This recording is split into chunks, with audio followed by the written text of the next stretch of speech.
ನಮಸ್ಕಾರ ನನ್ನ ಎಲ್ಲ ಕುಟುಂಬದವರಿಗೆ. ನನಗೇನಾಗಿತ್ತು, ಯಾಕೆ ನಾನು ಇವ್ರನ್ನ ತೋರಿಸ್ತಾ ಇದ್ದೀನಿ ಅಂತಂದರೆ, ತುಂಬ ಕಾಲು ನೋವಾಗಿತ್ತು. ಅದಕ್ಕೆ ನಾನು ಸೆರಾಕೇರಿಗೆ ಬಂದಿದ್ದೆ. ಸೆರಾಕೇರಲ್ಲಿ ಒಂದು ಒಳ್ಳೆ ಟ್ರೀಟ್ಮೆಂಟ್ ಇದೆ. ಹಾಗೆ ಫ್ರೀ ಟ್ರೀಟ್ಮೆಂಟು, BP, ಶುಗರು, ಮೈಕೈ ನೋವು, ಹಾಗೆ ಭುಜ ನೋವು, ಕತ್ತು ನೋವು, ಮಂಡಿ ನೋವು, ಮೀನುಗಂಡ ನೋವು, ಪಾದ ನೋವು, ಆಮೇಲೆ ಹೆಣ್ಮಕ್ಳಿಗೆ ಎಸ್ಪೆಷಲಿ ಸೊಂಟ ನೋವು. ನೋಡಿ, ಇದು ಜೇಡ್ ಮ್ಯಾಟ್ ಅಂತಂದೇಳಿ ಗೊತ್ತಿರಬೇಕಲ್ಲ ನಿಮಗೆ. ಜೇಡ್ ಮ್ಯಾಟ್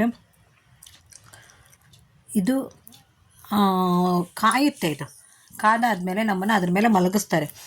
ಕೆಳಗೊಂದು ಬೆಡ್ಶೀಟ್ ಹಾಕಿರ್ತಾರೆ, ಮೇಲೊಂದು ಬೆಡ್ಶೀಟ್ ಹೊಚ್ಕೊಂಡು ಮಲ್ಕೋಬೇಕು ನಾವು. ಅದು ತುಂಬ ಬೆವರು ಹೊರಗೆ ಬಂದುಬಿಡುತ್ತಲ್ಲ, ಕೆಳಗಡೆ ಒಂಥರ ನಮಗೆ ಬಿಸಿ ಶಾಖ ಕೊಟ್ಟಂಗೆ ಆಗುತ್ತೆ. ನಾವು ಉಪ್ಪಿನಕಾಯಿ ಯಾವ ರೀತಿ ತೊಗೊತೀವಿ ಆ ರೀತಿ ನಮ್ಮ ಬ್ಲಡ್ ಸರ್ಕ್ಯುಲೇಷನ್ ಇದ್ರ ಮೇಲೆ ಮಲಗೋದ್ರಿಂದ ನೀಟಾಗಿ ಆಗುತ್ತೆ. ಪಾದಕ್ಕೆ ಸರ್ಕ್ಯುಲೇಷನ್ ಸಿಗುತ್ತೆ, ಬೆನ್ನಿಗೆ ಸಿಗುತ್ತೆ. ಹಾಗೆ ಡಬ್ ಮಲಗಿಸ್ತಾರೆ, ಹೊಟ್ಟೆಗೆ ಸಿಗುತ್ತೆ. ಎದೆಯಲ್ಲಿ ಇರ್ತಕ್ಕಂಥ ಕಫ ಕರಗುತ್ತೆ, ಗಂಟ್ಲು ನೋವು ಕಡಿಮೆ ಆಗುತ್ತೆ, ಆಮೇಲೆ ಹೆಡ್ಡೇಕ್ ಕಡಿಮೆ ಆಗುತ್ತೆ. ಹಿಂದೆ ಕೆಲವರಿಗೆ ನೋವು ಬರುತ್ತೆ ತಲೆ ಹಿಂದೆ, ಅದು ಸಹ ಕಡಿಮೆ ಆಗುತ್ತೆ. ಇಲ್ಲಿ ಏನಪ್ಪ ಅಂತಂದರೆ ದುಡ್ಡು ಇಸ್ಕೊಳಲ್ಲ ಅವರು, ಫ್ರೀ ಟ್ರೀಟ್ಮೆಂಟು. ಈ ಮ್ಯಾಟ್ ಬೇಕಿದ್ರೆ ನಾವು ದುಡ್ಡು ಕೊಟ್ಟು ಕೊಂಡ್ಕೋಬೋದು, ನಮಗೆ ಬರೋಕ್ಕಾಗಲ್ಲ ಅಂತಂದರೆ. ಇಲ್ಲಿ ಏನಪ್ಪ ಅಂತಂದರೆ ಡೈಲಿ ಬರಬೇಕು.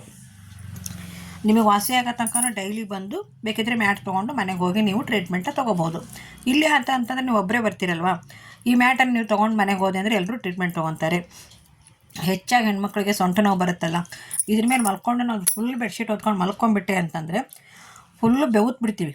ಆವಾಗ ಏನಾಗುತ್ತೆ, ಕೆಟ್ಟ ಟಾಕ್ಸಿನ್ಸ್ ಎಲ್ಲ ಹೊರಗಡೆ ಬಂದುಬಿಡುತ್ತೆ ಬೆವರಿನ ಮುಖಾಂತರ. ಆವಾಗ ನಾವು ಬಾಡಿ ಹಗುರಾಗ್ಬಿಡುತ್ತೆ ನೋಡಿ. ಇದರಿಂದ ನಾವು ಏನಾಗುತ್ತೆ, ಮೈಕೈ ನೋವು ಅವೆಲ್ಲ ಕಡಿಮೆ ಆಗುತ್ತೆ. ಆಮೇಲೆ BP, ಶುಗರ್ ಇದ್ದವರು ಬರ್ತಾರೆ. ಆಮೇಲೆ ಸ್ಟ್ರೋಕ್ ಹೊಡೆದವ್ರು ಸಹಿತ ಬಂದು ಆರೋಗ್ಯವಾಗಿದ್ದಾರೆ. ಕಿಡ್ನಿ ಪ್ರಾಬ್ಲಮ್ ಇದ್ದವ್ರು ಬಂದಿದ್ದಾರೆ. ವೆರಿಕೋಸ್ ಇರುತ್ತಲ್ಲ, ಅದನ್ನು ಬಂದು ಒಳ್ಳೇದು ಮಾಡ್ಕೊಂಡು ಹೋಗಿದ್ದಾರೆ, ಅವ್ರು ಆರೋಗ್ಯ ತೊಗೊಂಡು ಹೋಗಿದ್ದಾರೆ. ಕೆಲವರೆಲ್ಲ ಇದನ್ನು ಮನೆಗೆ ತೊಗೊಂಡು ಹೋಗಿದ್ದಾರೆ. ಏನಪ್ಪ ಅಂತಂದರೆ ಇಲ್ಲಿ ಫ್ರೀ ಟ್ರೀಟ್ಮೆಂಟ್ಗೋಸ್ಕರ ತುಂಬ ಜನ ಸುತ್ತಮುತ್ತ ಹಳ್ಳಿಯಿಂದ ತುಂಬ ಬರುತ್ತೆ. ಇದನ್ನು ನಾನು ದಾವಣಗೆರೆಗೆ ತೋರಿಸ್ತಾ ಇರೋದು.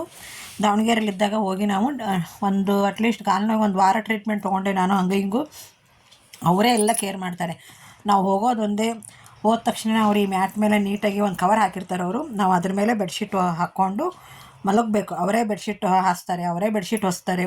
ಅಮ್ಮ ಅಮ್ಮ ಅಮ್ಮ ಅಪ್ಪ ಅಮ್ಮ ಅಂದ್ಕೊಂಡು ಮನೆಯಲ್ಲಿ ಯಾವ ರೀತಿ ತಂದೆ ತಾಯಿಗೆ ಸೇವೆ ಮಾಡ್ತಾರೋ ನೋಡಿ. ನಾನು ಮಲಗಿದ್ದೀನಿ ಈಗ, ಬೆಡ್ಶೀಟ್ ತುಂಬ ಹೊತ್ಕೋಬೇಕಾಗಿತ್ತು, ಮತ್ತು ನಾನು ಕಾಣಲ್ಲ ಅಂದ್ಕೊಂಡೇಳಿ ನಿಮಗೆ ಅರ್ಧ ಬೆಡ್ಶೀಟ್ ಹೊತ್ಕೊಂಡು ತೋರಿಸ್ತಾ ಇದ್ದೀನಿ ಸ್ನೇಹಿತರೆ.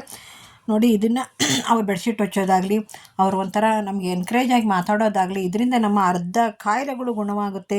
ನೀವು ಒಂದು ಸಲ ನಿಮ್ಮ ಆರೋಗ್ಯಕ್ಕೋಸ್ಕರ ನಿಮ್ಮ ಊರಿನಲ್ಲಿರುವ ಸೆರಾಕೇರ್ಗೆ ಭೇಟಿ ನೀಡಿ ಅಂತ ಹೇಳ್ತಾ ನೋಡಿ, ಅವರೆಲ್ಲ ಬೆಡ್ಶೀಟ್ ಹೊಚ್ಚಿ ನಮಗೆ ಸಹಾಯ ಮಾಡ್ತಾ ಇದ್ದಾರೆ.